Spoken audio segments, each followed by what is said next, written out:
আজকে আমি মাঠে কাজ করে ইনকাম করব 1 লাখ টাকা। ঠিক করে মাঠে হাঁটতেই পারি না, এ আবার মাঠে ইনকাম করবে। তো দেখা যাক আজকে কত টাকা ইনকাম করতে পারি। কাকিমা, আমি তোমার কাজে হেল্প করব, তুমি আমাকে কয় টাকা দেবা?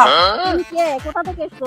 তোমার কাজ করে দেবো, আমার টাকা লাগবে। তুমি আমাকে এই কাজ করে দিলে কয় টাকা দেবা? তোমাকে আমি যদি পারো করতে তাহলে 100 টাকা করে। মাঠে আসতেই আমি 100 টাকার অফার পেয়ে গেছি। দেখা যাক আমি 100 টাকাটা পাই কিনা। তোমার 100 টাকা, তুমি অনেক কাজ করেছো, আবার উল্টে পুড়েও গেছো। আরে আমি কোথায় চলে এসেছি রে কাজ করতে করতে? আরে এটা তো পাটবন। কাকা, বলছি আজকে আমি মাঠে কাজ করে 1 লাখ টাকা ইনকাম করব, করতে পারবো? হ্যাঁ, আমি কিন্তু সবার সাথে আজ হাতে হাত মিলিয়ে কাজ করব। তা তোমার আমি কাজ করে দেবো, তুমি আমাকে কয় টাকা দেবা? 400 টাকা রোজ নেই তো, 400 টাকা 400 টাকা রোজ দেবা?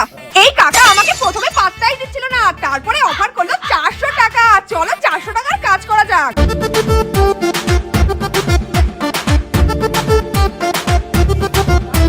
তুমি যে বললে আমি কাজ পারবো না, হচ্ছে নাকি দেখো তো। এত সুন্দর কাজ করাতে চলে এসেছে আমার কাছে ভাত। আজকে মাঠে বসে আমি ভাতও খেয়ে নেবো। মানে বুঝতে পারছো, আজকে আমি সেই লেভেলের মুনিশ হয়ে গেছি আর 400 টাকা পেয়েও গেলাম।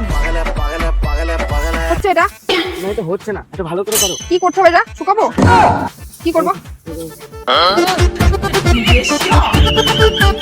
অনেক কাজ করেছো, এখন 10 টাকা। এই ভাই